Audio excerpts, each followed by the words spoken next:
Hey everybody, thanks for joining. Today we're doing a very special regular episode about Serpentine Path, and we have Ryan and Jay with us. How you doing? What's up, man? What's You up? doing? Actually, I say us, but Eric couldn't be here, so bummer. Uh, Um, First off, it's been a few years since you guys put anything out. The first question that everybody's going to want to know is, there ever going to be a Serpentine Path record? Another one? Is the door open? What do you guys, do you guys still talk? All that stuff. So let's just get into that. well, it's been many years since we've done the band. The door's always open to do more music, but Darren, the drummer, he lives down south now, and Tim, the main songwriter, Tim Bagshaw, he hasn't really played much anymore. So there's not really much of a chance of anything new, but it's still something that we think fondly of. I think, when we did the last record, let's say a year after that, and then we were done and we went back to doing Unearthly Trance again. That was the last time we ever played. I'd say like 2014, maybe. Yeah, something like that. So you had a second guitar player for a while, Stefan. That's how you say his name, right? Yeah, stuff. Yeah. Did Stefan ever do any songwriting, or was he just there to just back Tim up? He wrote one song on the album. Okay. He had another one, interestingly enough, that we recorded and did vocals to and everything, but he decided that he wanted to use it for something else. Oh. So there's an unreleased version of a song called Night that he actually put out with his band.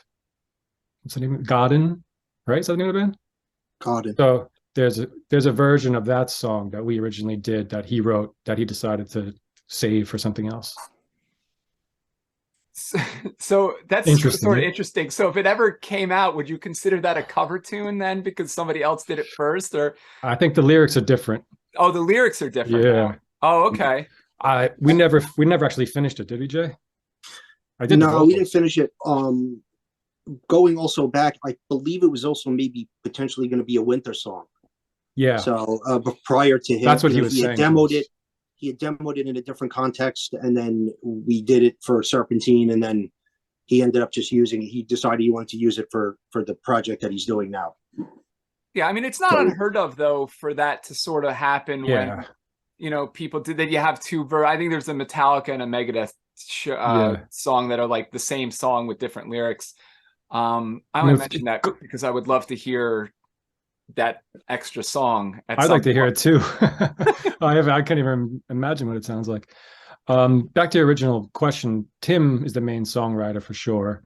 And when Stefan joined, he did a lot of just like doubling up the sound and making it bigger, and it kind of gave us a bigger sound. But as far as his writing, he just brought us in a song. It wasn't like he wrote with us. So he just kind of joined the band and had one song that he contributed. And so you said Tim isn't really playing anymore, but if he ever changed his mind, that you would be super into it. I mean, I'm always open to it because Tim's an old friend, and we, if it went back to the original idea of the band where we were just having fun, and of course I'd do it. Okay. So it's like the band was about friends, like Tim moved to America from England, and he happened to move pretty close to us, and we were like, yeah, let's get together and jam, let's have some fun. And that was really the beginning of it. Yeah, well, that's a perfect segue into getting into the beginning of it. I mean, I read some interviews with you guys talking about how the start is just what you said, like Tim moving to America. So is there anything like, I guess, talk about how you guys used to go on tour, maybe, or just the history of it? I mean, we toured. We did a tour with Electric Wizard, so that's how we first met Tim. Yeah, 2002. And then we did 3 tours with Tim's other band, Ramses, in Europe. So we got to know Tim, and we were friends for many years before he moved to America. So when he came over here and moved to Jersey, I mean, it was only natural for us to meet up and hang out. I mean, we weren't like, let's start a band. We just were hanging, and we all make music, and Tim's had some great music, and it just happened pretty easily. And Unearthly Trance had broken up, so it was kind of like a good way for us to start playing together again and under a different context too. Yeah. I mean, it's kind of funny to say that you've broken up when it's every member of Unearthly Trance. Yeah. Well, because I think Unearthly Trance got a bit too much for us, and was a lot of Okay. pressure and, tours and all that. And so it was really just like, let's just start this new project for fun. We put out a 7-inch, and then Relapse got into it, and all of a sudden it became a like serious band again. So Yeah. it kind of became a real serious thing, which we weren't intending to do at the beginning. It was just like, let's make the most brutalist death doom, like just heaviest thing we could possibly do. And Tim was all about it, because that's what he loves to do, is come up with those kind of brutal riffs, like doom riffs. And we were like, yeah, just came together naturally. But it is strange that a band breaks up and does another band with the same members. Yeah, I mean, it just makes me think that I feel like a lot of, it's not unheard of that like music band projects start off like that. I mean, I read some story about how like the first SOD record got done just because the dudes just had extra studio time that they didn't know what to do with. So, they're doing something that's just ridiculous, and it ends up changing, everything, just because you're not bound to like, oh, maybe are we going to sell records or we're not, or who's going to listen to this, and who the fuck cares, right? Yeah. So were you surprised when Serpentine Path sort of took off?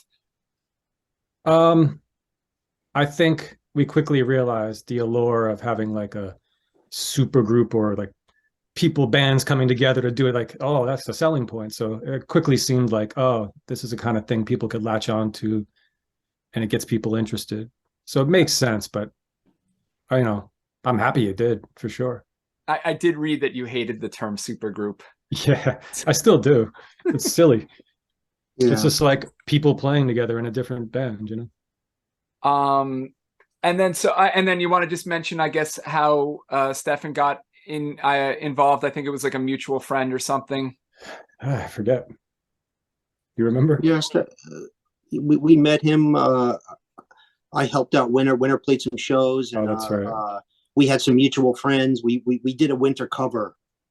We did a Winter tribute 7-inch, and we met John from Winter, and we just got friendly with those guys. They did some reunion shows, and I helped them with some backline and with some equipment they needed for a show, and we got friendly with them, and Stefan heard the music, and he seemed into it, and it was pretty, and that's about that. He started playing with us, and yeah, we were excited, because we grew up listening to Winter, and one of the first extreme doom bands I ever heard.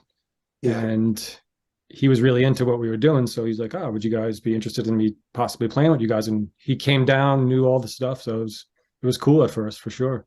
So does he learn it on his own, just by ear, or do you send him tablature? I think we had it all tabbed out for him. Right? Oh, okay. Because I was going to say, Tim, that would be really super impressive if he like just was like, yeah, no, it wasn't like that. Okay.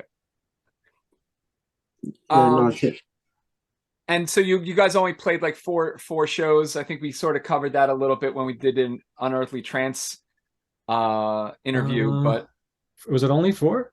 I know we played Berlin Death Fest, and I think we did 2 or 3 local shows. We played I think we played 4 shows. I think we did 2 at Vitus and Acheron, definitely, and then I think Acheron twice, maybe, or no? Perhaps, yeah. I think it was 4 shows. That was the fateful evening. Yeah. Yeah. So the sound bite in front of your first full length, what's that from? I can't remember. Oh, yeah. Tim had a bunch of samples from old movies. Like, okay, he had a few all samples. Like 70s, like horror, like Hammer horror stuff. Like just, I don't remember the stuff he just had a couple samples he dug. Samples Tim had, yeah. Okay. Well, if you know it, leave it in the description. I'm kind of interested. I'm sure he would know. I just have to hit him up. It's funny because I try to indoctrinate my kids into metal. I've been trying for years. It really hasn't taken as much as I was hoping. But I've played Serpentine Path for them, and when that one soundbite comes on, my kids were just like, "What the hell is this?" Sick. Well, that was the desired response then. Yeah, there you go. Like, just what is that? What the fuck is that? I And forgot then, about the samples. and then Jay, I know you mentioned in the other interview that you recorded all the stuff. Was the recording of the first LP and the second one the same, or what were the differences between doing those two? Well, the first one we recorded at Sir Studios. So we got a room where we recorded the drums. We rented some cool microphones that we liked, and then we kind of recorded it that way. And then And it was a huge room too. Yeah, like a we massive had a drum big room. And we did that recording that way, and then we overdubbed the guitars and everything. So, and then the second album we recorded at my house, most of it. And then Ryan played some guitar on the second album, and he did some recording at his house also. And yeah, that's right. We kind of put it together that way, but the core of it was recorded at my house. And Darren tracked everything. Darren played to a scratch, and then the guys overdubbed, and that's how we kind of put it together. But the first album was definitely a little bit more fluid putting together. Yeah. We had a little bit more of a kind of a concrete plan, so but probably more rehearsed and more prepared on the first album, I think. Yeah, I think you guys that are super tight. Yeah. And putting together the first album, it was just simply Tim coming, and he had some cool riffs, and then it's just us arranging the parts and just putting it all together and kind of just making it sound heavy. I mean, it was very, very fun to do. Tim has some super heavy riffs, and it was easy. It was like, it was really. He's a great songwriter, and he just has a whole song ready to go, and you're like, all right, let's learn that. And it's always cool riffs, solid songwriting. So it was quite easy at first because he had a whole backlog of songs that he brought in, and Jay and Darren learned them really quickly. And it was very fun. The album came together in a couple weeks. I think we put it together pretty quickly. That's crazy for a whole album to come together in a couple of weeks. Yeah, I guess if he comes with the songs written, it's like he has these really he has these demos where he kind of has like a crude drum machine with pretty fleshed out guitar ideas, and then he just shows us the parts, and we decided on some of the arrangements, but they're more or less the same kind of spirit of the other song, and it was just a matter of us rehearsing them tight till we were comfortable, tracking them, and we tracked them pretty quick. I think Tim, I think on the first album, I think one of the tracks Tim might have. I think he played live. On the first album, one of his tracks he played live with Darren, and he overdubbed the second track. That's what we did. Yeah, I remember he and had then the second time around, we did just straight amp. overdubbing. Yeah. Remember the orange amp he had? He was blasting it. Yeah, you had to cover it with all those. I remember. Yeah, it was an orange Thunderverb. If anybody is interested in the 200 watts guitar sound on the first album, is a Thunderverb. Yeah, Orange has really gotten a rep in the Doom community. I'm on a bunch of Doom message boards, and everybody's like is crazy for Orange all the time. Yeah, I play Orange too. Choice, You play Orange also? Yeah, I mean, they're great. It's not my favorite, but they're so solid and so reliable that I just can't help but use it. It's such a great quality, well-made amp. Yeah. So you played a couple songs on the guitar on the second album. I did some leads, some solos, and some overdubbed texture bits, I think. Yeah, definitely. Yeah, all the extra guitar I did because Tim actually moved in the middle of recording. Okay. Yeah. Which was very crazy. So he wasn't really available to do leads, and he was like, "You should do it." He wanted me to do it basically. And Stefan wasn't much of a lead player either, so I just kind of stepped in to that role, and things happened that way. It was chaotic, but that opportunity presented for me to be involved in the music, whereas on the first album and the 7-inch, I didn't do any guitar playing, or maybe I did some synth. That was about it. Yeah, you are credited for doing some synth and stuff. I mean, do you like that sort of, if you have all the responsibility for writing on Unearthly Trance, do you sort of like that you can do Serpentine Path and then not have that responsibility? when we started, so I was loving it because I just got to be a singer, a vocalist, and like, it was like relaxing to just kind of let the songs come together, and then I can come in and do my piece rather than, vocals being an afterthought, like after I got done doing guitar. So it enabled me to focus on just being like a vocalist, which I've never done. It's a little uncomfortable at first because I'm so used to having a guitar in my hand, and it was weird on stage, but it was fun. I got to do a style I didn't really do either, like focus on more the death metal vocals, which was something different for me too. You don't play when you're singing on stage. You don't do air guitar when you're just No, but that's never a good look, is it? No. I was just thinking of like what must be natural to you to just be like, oh fuck. I didn't know what to do, and was so songs are so slow, and I would just be like standing there. Just grab a beer. Yeah, just drink. I think I would just drink. Yeah. One thing that we were talking about, I mean, I mentioned this to you guys before, and maybe I'm just curious of how it happened. And the artwork on the first album got called out, I saw on a website, for having little pieces of what the fuck's the dude's name? Orion Landau, the artist. The artist. Yeah, Orion Landau. No, I think it's oh, who did he lift it from? Yeah, who did he lift? Yeah. It was Lipynsky. I can never say that dude's name. It's basically just an adaptation of that guy's style, and we didn't know it was so literally. We weren't aware of that, basically. Yeah. And it was kind of like it was presented to us as an original piece, and then we later found out it was sourced from other things, because that's how this guy who, he was Relapse's in-house art guy, so he handles the art, and so unless that's the way they normally do things, unless you kind of present them with alternate art, or you say we have we just said, okay, yeah, we'll use his art because we dug it, and he did some stuff for Unearthly Trance.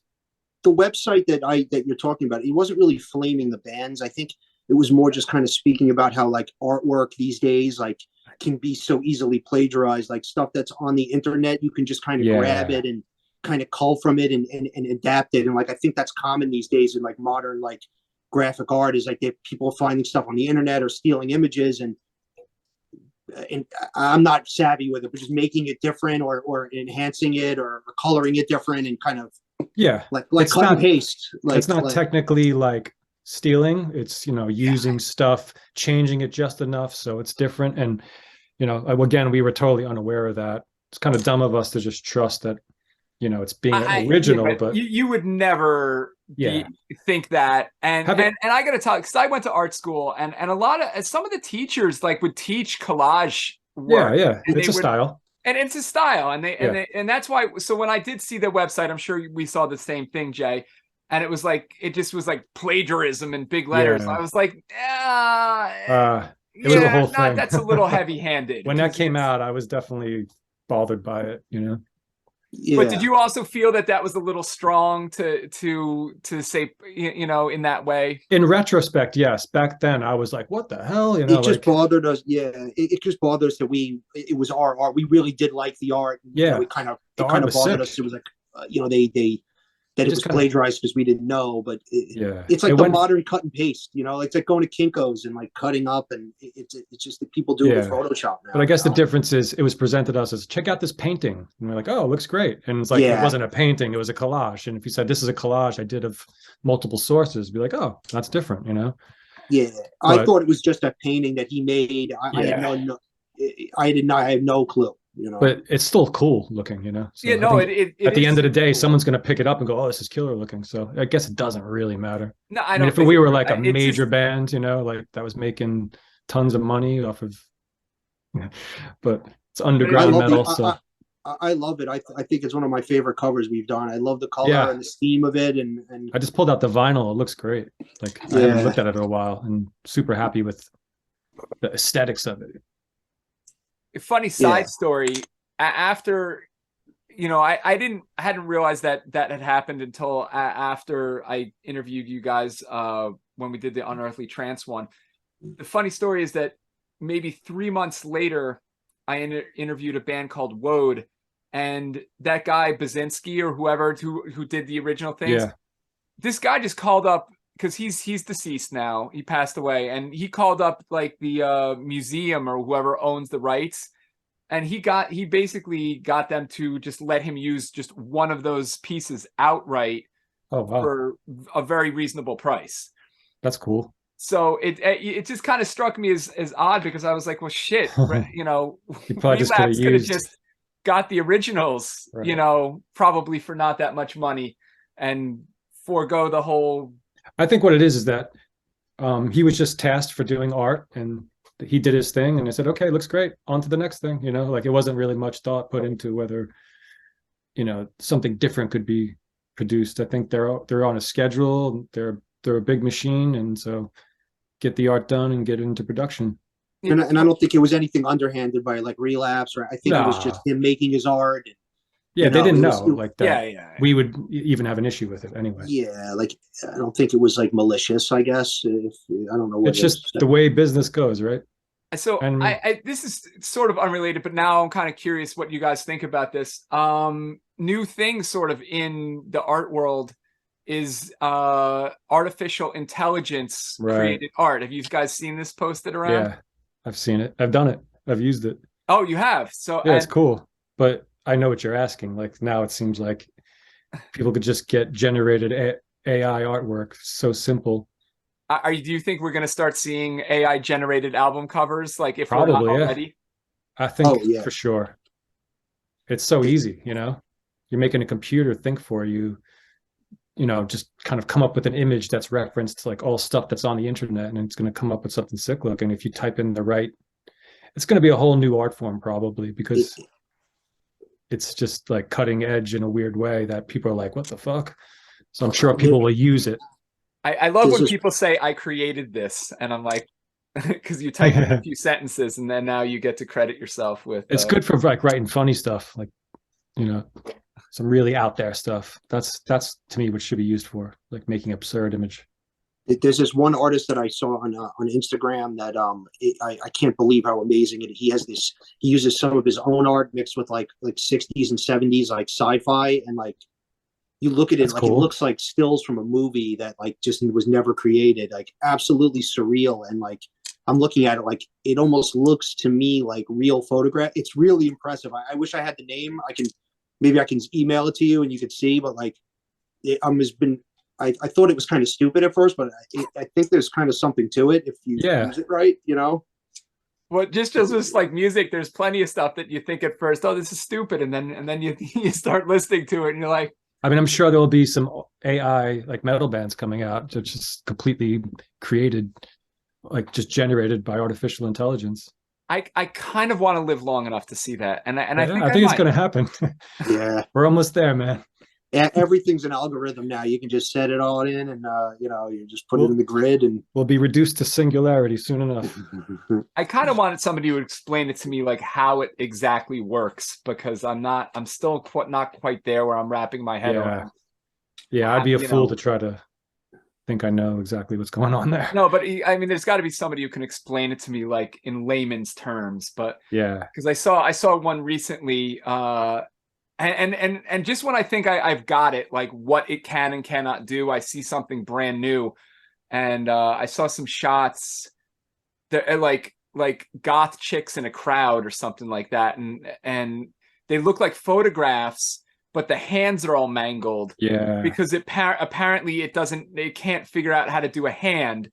So it's like these photographs look totally real, except the fingers and hands are like that. It's kind of like a dream state, you know. It's like you have a dream and there's just something weird about it. That it kind of reminds me of that, where something's off but things seem slightly normal. Yeah, no, it's totally real except for those 2 or 3 things that you're like, what the heck's that? I don't know. You want to move into just talking about what you guys are doing currently?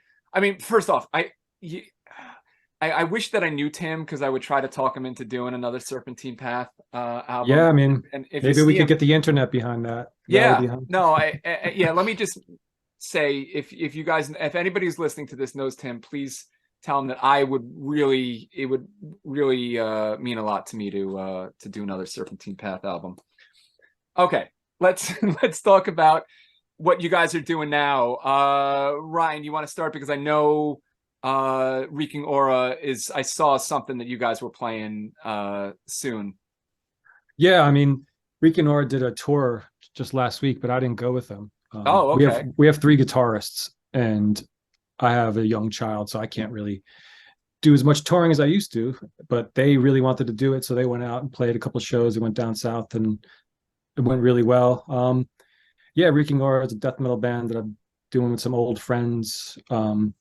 Rick from Gray Skies Fallen is who I started the band with, and then the other guys joined, and it's really just something that kind of started out once again for fun and turned into something cool. I mean, we like almost never rehearse, and it's just kind of like a cool band where everyone does their homework and then we show up and play. So it's fun. Okay. I kind of love that idea. Yeah. Like the no homework idea of being in a band where it's all fun and no work. Yeah. Not that it's no work, but you know what I'm saying. Like, you know. And I'm also doing a band called Altered States that I sing and play guitar in. Okay. Which is like a little bit more, I don't scream in it. It's like one of the first bands I don't scream in. So it's kind of got more clean vocals, and that's really about it. I do some noise stuff, Arelseum. Yeah, I was listening to the Altered States thing. It's definitely like a stoner rock vibe, but then it does go into some heavier, I don't want to call it old school like metal, but there's definitely like there's something in there that's heavier than just stoner rock. We have some new stuff we're working on that are kind of like what you said, like more like old school metal, like proto metal stuff that it's kind of going, and it's a mixture of that, some grunge stuff and some like Soundgarden kind of stuff. Yeah, it's like stuff I grew up on that I never got to do a band like. That's what that one is. I feel like whatever band I do, it's got to be something different that, you know, like it would make no sense to do one band that sounds like another band I do. And I'm also doing some stuff with Jay right now. We're recording some stuff with his project called Staffsmen. He could tell you about that. Let's hear it. So I'm doing the Staffsmen is a project I've been doing for a couple of years, and all the Unearthly guys have been involved with it, Ryan and Darren, and it's just kind of like a psychedelic kind of folk thing, just kind of whatever I want to do, you know, but it's been fun. I have this as working on a 3rd album, and I'm enjoying that very much. It's my favorite thing to do. And I also have this other project, Janthina, which is kind of like soundtrack kind of music, very keyboard heavy. And another band is High Strange, which is a metal band. And that's those are the 3 projects I'm doing. None of them are full-time or touring or anything, but it's all just a creative outlet, and having fun doing them whenever I. Oh no, he froze up there. Hey, we just got cut off there for a second. It's Jay's fault. He had internet problems, but we're back and we're talking about Jay's projects. You were talking about Janthina a little bit. It's funny. Eric always hates when I say this as a special plug, because he's into, people paying for music, and they should pay for music. But Janthina is a name your price on Bandcamp, which I saw, which means that you can go there and pick up Jay's soundtrack album for whatever you want to pay him, and it's a good pickup. Yes, Jay, no? Yes. Go pick it up today. Yes, okay. Check it out. It's cool. No, because it's I don't think it's funny because you were saying it's got a lot of keys, but keyboards in the 80s mean something different than keyboards in 2022, right? Because like now a keyboard is anything you want it to be, where like it gives me definitely like Terminator soundtrack vibes or Stranger Things, when I'm thinking about keyboards in the 80s. But no, I listened to the Janthina soundtrack stuff. It's definitely got a cool, I don't want to say eerie vibe, but it's definitely got that soundtrack vibe. of something that's a little tripped out, a little eerie, a little eerie. Yeah. Yeah, we have another album that we just mastered that hopefully we'll release sometime, by the end of the year. Hopefully, we'll just put it out on Bandcamp and so people to check it out. But it's the same lineup and instrumentation as the first album. I'm shocked, and maybe you do get this, not yet. I just wouldn't know. Do you ever get come-ons from like independent filmmakers wanting to use that as a backdrop or anything?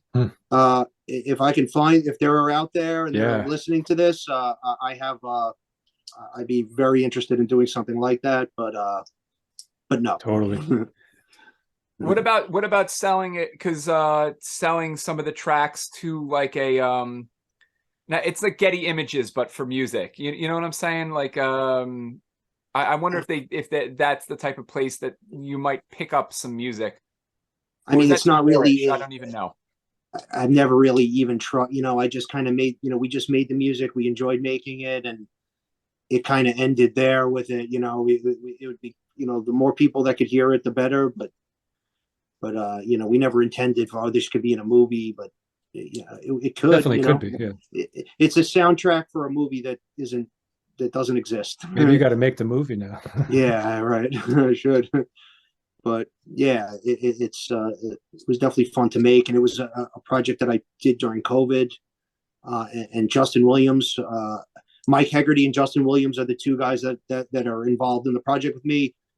It was the first musical project I did with somebody that I didn't meet, so I met Justin through the internet. Interesting. And we spoke and we traded music and collaborated before we got to meet.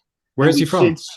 He's from Long Island originally. Okay. He's from Oyster Bay, actually. He actually knows Pete and Jay. Oh, of course, small world. Yeah, but anyhow, we kind of met making the music, and that was different for me. I usually only have done music with people that I'm friends with or I know well.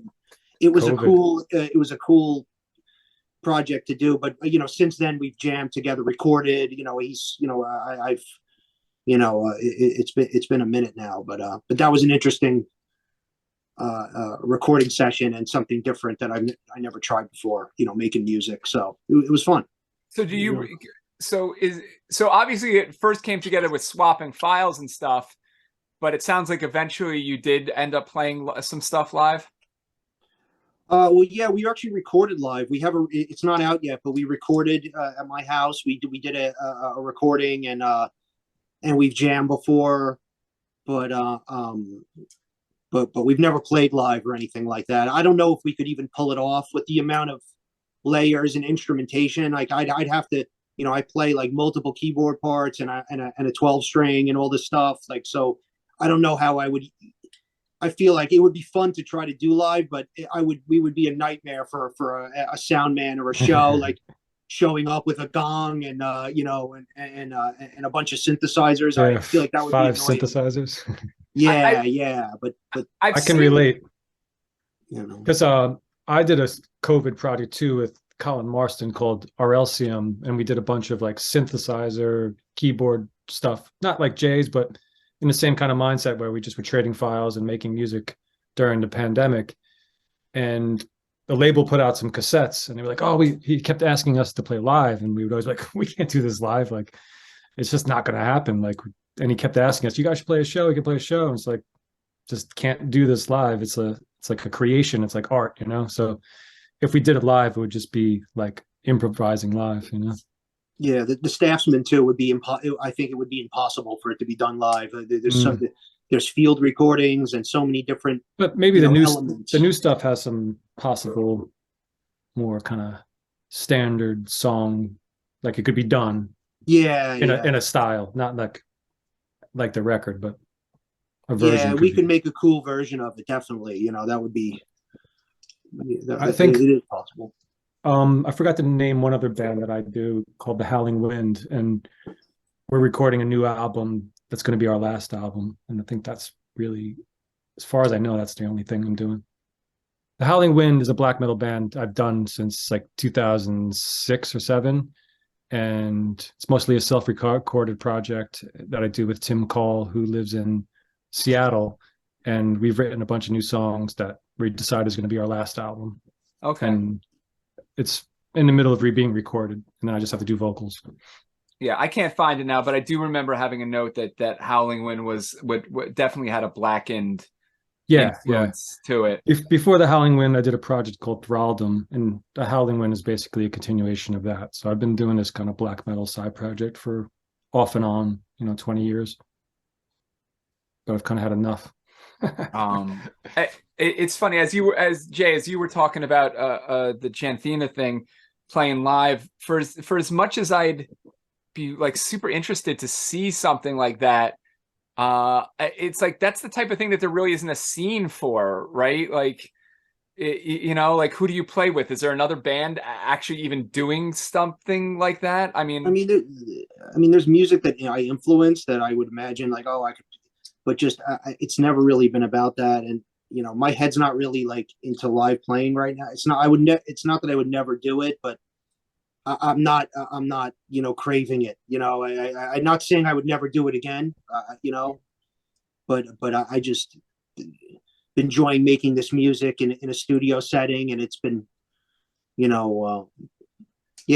I don't know. I don't know if I want to play it live. Yeah, maybe one day. I'm never say never. I'm open to anything. But. Yeah, it's funny because I was, because I've been in metal bands and playing out and through different phases, and I was interviewing a guy recently, and it's the first time I was ever given this sort of idea, because he was like, I don't want to play out, and he just said, I'm an artist, but I really enjoy creating art, but I am not a performer. I just don't enjoy performing, and to me, those two things were always enmeshed for me, and then I realized, well, they're really not for a lot of people. Yeah, I mean, look at Darkthrone. They were banned for how long? They refused to play live, and works just fine for them. So that's the kind of band I respect, where it's just like it's about just creating your thing in your own little part of the universe, and then you put it out there for people to check out, and that's what it is. It's some people want to play everywhere in every single town and tour endlessly, but to me, that's a different thing. That's more of a social thing. That's more of a communal thing. Whereas a lot of art is kind of like, for me, more of an isolated thing where you do on your own and you get in your own world. And so it's like two different sides of music, where it's like the art and then there's the performance, like you said. And not everyone's into that. I mean, the Beatles didn't need to play live after a while either, I agree with Ryan, and I just don't crave the performance of it. I like playing live. Like when I think of like playing tightly and performing with like Unearthly Trance, that I enjoyed that very much. That's it cannot be replicated in any fashion. But I don't crave like just performing and like I got to do a show, and we did it for and I did it for a long time, but that's kind of the thing. We've done so many shows in our lives, been to so many shows. So it's kind of like I'm more selective now about, like, I'm playing 2 shows next month. So it's not like I don't play, but touring. Fun. The shows that you're playing in 2 months, who's it with? And next month I'm playing with Reeking Aura on Long Island with Pyrexia. Okay. It's going to be a cool show. And I'm playing a record store in Jersey with Altered States next month too. So you mentioned Reeking Aura having 3 guitarists. Are you going to use all 3 guitars live then? Yeah. Basically, like local shows will have all 3 guitars. I mean, it's pretty hard to play because it's so tight on stage, but it's pretty awesome to have 3 guitars going.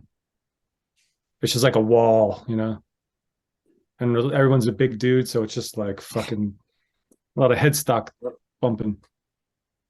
Yeah, but it's cool. Gotta make sure people snip those guitar strings, or you poke an eye out. You're definitely gonna poke an eye out. Jay, are you still recording other bands? No. Okay. Just strictly my own personal music. I would do something for a friend, but no, I'm not. No. Nope. Fair enough. Yeah. And one other note that I had. What the fuck? Where is this? I'm so bad now. I was listening to one of your other projects, Ryan. Document. Oh. right? Solo Was it project. document one? Yeah. So talk a little bit about that, I guess, because that's like just Oh you, shit. right? Yeah, it's just some solo project demos I did that I wanted to release quite a few years ago. I haven't done anything at all with that project since then. I did two recordings. Yeah, it was like I've always written songs that don't really go anywhere else. So they just kind of sit on my computer, and then every now and then I go, I'm like, oh, what should I do with this stuff? And then do a solo release. But it's really just kind of like demos. I think if I did it again, it would sound much different. But I don't really like doing solo stuff so much anymore. I prefer collaborating and working with people because when you're by yourself, it's just like you have no one to bounce ideas off. You have no one like kind of, is that good? Is that bad? Like, I as an artist, I always like to have people to collaborate with. So solo projects are fun, but they can get really boring if you don't have other people involved, in my opinion. So how much and this is I guess a question for both of you guys. How much shit is sitting on your computer right now that's just unreleased, but is really worth listening to? Wow. For me, I have tons of stuff, tons of demos I've done. I've recorded every single rehearsal I've ever done for I can't tell you how long. So I have like every rehearsal from every band I've ever done, which is pretty cool. There's lots of stuff, but it's either not released for a reason or incomplete. So is there I mean, this begs the question is are there, and maybe this is just taking the interview full circle now. You got Serpentine Path rehearsals that are on your computer that may see the light of day sometime. I have never thought of that, but there might be a song or two we never recorded. So we recorded a song with the first album. I think we might have put it on the internet. Yeah, I forgot Venom. the name of it. Yeah, Venom was something we recorded at like during the first album session, but then we came back to later as kind of like an extra track. And Yes. And then I don't remember if we recorded the vocal for Night. I don't remember if we did that. I did. I think I did. I have it. I have the session. It's been obviously a long time. You should check that out. Check it out. But yeah, I might have, I mean, we wouldn't be able to release it anyway, but yeah. I think it does exist, and it's pretty good. Yeah. Can't you talk to some people? Yeah, we'll see. Grease some wheels or something. I did download Venom from Bandcamp. So cool. So I appreciate that got put up there. Yeah, it's a cool song. No, I was gonna say, I guess we're winding down. We've covered everything, a lot of stuff, right? Yeah. Anything else that you guys want to throw in there before we call it a day? No, just that, we did this, Serpentine Path with Tim and Darren, and it was like a short window, but like when it was active, it was a lot of cool ideas, just like kind of coming out really quickly. Like the band just kind of like came and went, that's kind of how I would say it. But when I look back on it, I'm always like, oh man, we should do another record sometime. And so I feel the same as you, that it's kind of like almost wonder what the third record could have sounded like. I always think about that. Yeah, I mean, I don't want to sound like a broken record telling you, how much I liked it and how much I wish there was another one. But I do feel like, and not to toot your horn or anything, but like a lot of stuff I do feel like sounds the same. And especially as I'm going and listening to trying to find other bands to maybe talk to and whatever. But I feel like if I heard a new Serpentine Path track, I would know it was you guys immediately. That's cool. Where, some other stuff I listened to and I was like, oh, that could be like 10 other bands that who the fuck knows. Yeah, we kind of had like, although we're not like, we never reinvented the wheel or anything. I think Tim's kind of experience with Electric Wizard mixed with his more doom focused riffs with the brutal death metal mixed in kind of has its own little sound going on. The sludginess, and I think just the songwriting was really solid. So all the elements were there, and the drumming, Darren's drumming is insane, and the production, Jay, like we recorded these albums ourselves, and like till this day we still get a couple of bucks for them, so it worked out well. And I also want to say, I just want to give but just a shout out to Tim, he kind of made it all happen. But Tim is Tim's a great player. I think he's got a lot of good music out there. I would suggest anyone to check out any of his bands. Ramesses. One thing people don't realize is that he wrote a good amount of the early Electric Wizard stuff. I mean, Dope Throne and stuff, and all that, and a lot of the Electric Wizard that Tim wrote a good amount of those songs. So he's a great guitarist. Into Serpentine, Tim is got great. He's a great songwriter. And one little tidbit: the Howling Wind played one live show ever, and Tim played bass for us. So it was like, I don't think there's any evidence of that on the internet either. Just a one-off show. We Howling Wind only played live once, and Tim played bass. It's not listed on Metal Archives at all? Are you sure? No, they didn't even get that. Oh, it's that rare. Yeah, but Tim. I was making a joke the other day that Metal Archives has got like an army of. They must have. They know there's so much shit on there that they must have like just an army of like kids just listening to everybody's rehearsal space with a plastic cup or whatever. Yeah, they're like the CIA of metal. Yeah, the CIA of metal, exactly. Anyway, we'll wrap it up. If you're still with us, check out the description. I'm going to put all the links to all you guys' various projects in the description. Leave some comments if I left anything out. And guys, I really appreciate you coming on and doing this episode. I mean, I know you don't got anything currently, but I just love it, and I really appreciate you coming on and talking about it.